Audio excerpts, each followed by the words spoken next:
SASDOவின் பிரதான செய்திகள். முதலில் தலைப்புச் செய்திகள். ஒன்றிணையும் தமிழ் தலைவர்கள் மீண்டும் 25ஆம் தேதி முடிவு. அரசு பிரச்சினைக்கு விரைவில் தீர்வு, விவசாய அமைச்சு வழங்கிய உறுதி. யாழில் நடந்த கொலைவரை தாக்குதல், மேலும் 3 அதிரடி கைது. வவுனியாவில் கொடிய நோயினால் பாதிக்கப்பட்ட 113 பேர். வெளிநாட்டில் உள்ள கணவனை அச்சுறுத்தும் வகையில் செயற்பட்ட இளம் மனைவிக்கு நேர்ந்த கதி. சீன எல்லையை புரட்டி போட்ட சக்தி வாய்ந்த நிலநடுக்கம், அதிகரிக்கும் பலி எண்ணிக்கை. தொடர்பன விரிவான செய்திகள். தாயக செய்திகள்.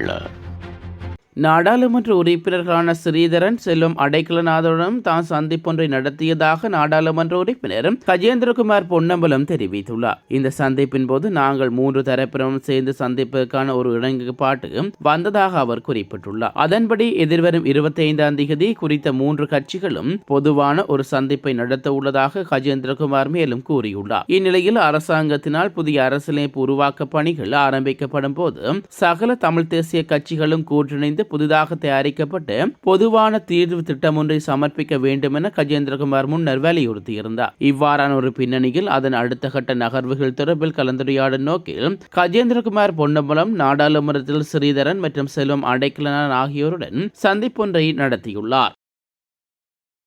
அரசு தொடர்பான பிரச்சனைகள் இன்னும் 3 வாரங்களில் தீர்க்கப்படும் என விவசாய மற்றும் கால்நடை அமைச்சு தெரிவிக்கப்பட்டுள்ளது. குறித்த விடயத்தினை விவசாய மற்றும் கால்நடை பிரதி அமைச்சர் நாமல் கருணாரத்ன கூறியுள்ளார். அதன்படி நெல்லுக்கான உத்தேச விலையை வழங்க அரசாங்கம் துரிதமாக செயற்படும் என பிரதி அமைச்சர் தெரிவித்துள்ளார். நாட்டின் பல பகுதிகளில் வனவிலங்குகளினால் பயிர்ச்செய்கை மற்றும் உடைமைகளுக்கு சேதம் ஏற்பட்டுள்ளதால் மக்களின் இயல்பு வாழ்க்கைக்கு இடையூறு ஏற்பட்டுள்ளது. மேலும் கடந்த காலங்களில் பெய்த கனமழையால் சிறு ஓடை நிரம்பி நெற்பயிர்கள் நாசமாகியுள்ளதாகவும் இதற்கு உடனடி தீர்வு எடுக்கப்படும் எனவும் அவர் மேலும் குறிப்பிட்டுள்ளார்.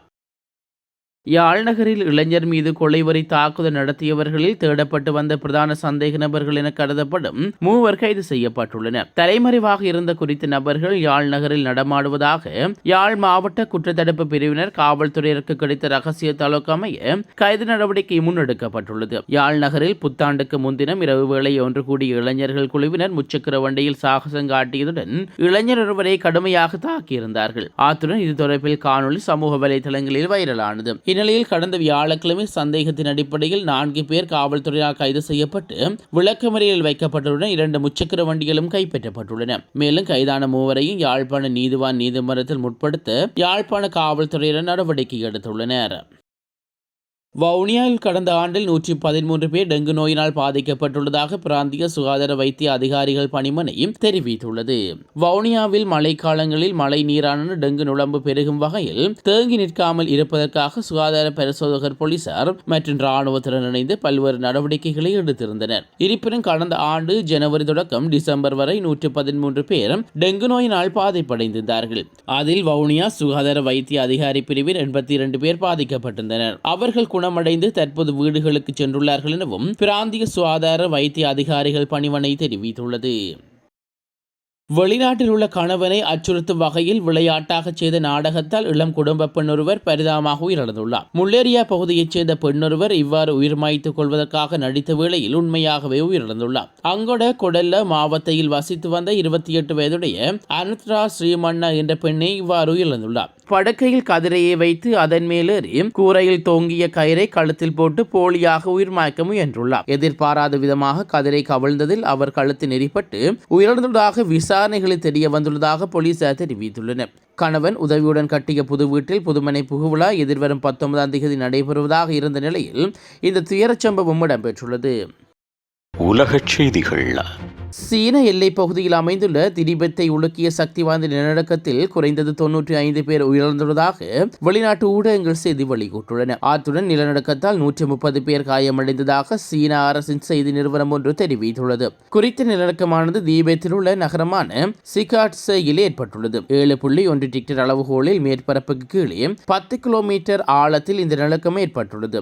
அமெரிக்க புவியியல் ஆய்வின் தரவுகளின்படி நிலநடுக்கத்துக்கு பிறகு சிறிய நிலநடுக்கங்களும் ஏற்பட்டுள்ளது ஏற்பட்டுள்ளதோடு அண்டை நாடான நேபாளம் மற்றும் இந்தியாவின் சில பகுதிகளில் நிலநடுக்க அதிர்வுகள் உணரப்பட்டுள்ளன. அத்துடன் இந்த சக்தி வாய்ந்த நிலநடுக்கத்தால் 1000க்கும் மேற்பட்ட வீடுகள் சேதமடைந்துள்ளதாக அந்நாட்டு ஊடகம் செய்தி வெளியிட்டுள்ளது. இடிபாடுகளுக்கு மத்தியில் உயிர் பிழைத்தவர்களை தேடும் பணிகளில் சுமார் 1500 தீயணைப்பு மற்றும் மீட்பு பணியாளர்கள் ஈடுபடுத்தப்பட்டுள்ளதாக அவசர கால மேலாண்மை அமைச்சகம் உறுதிப்படுத்தியுள்ளது.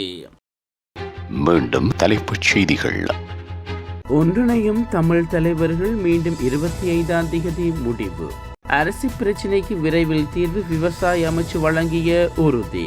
யாழில் நடந்த கொலைவரை தாக்குதல், மேலும் 3 அதிரடி கைது. வவுனியாவில் கொடிய நோயினால் பாதிக்கப்பட்ட 113 பேர்.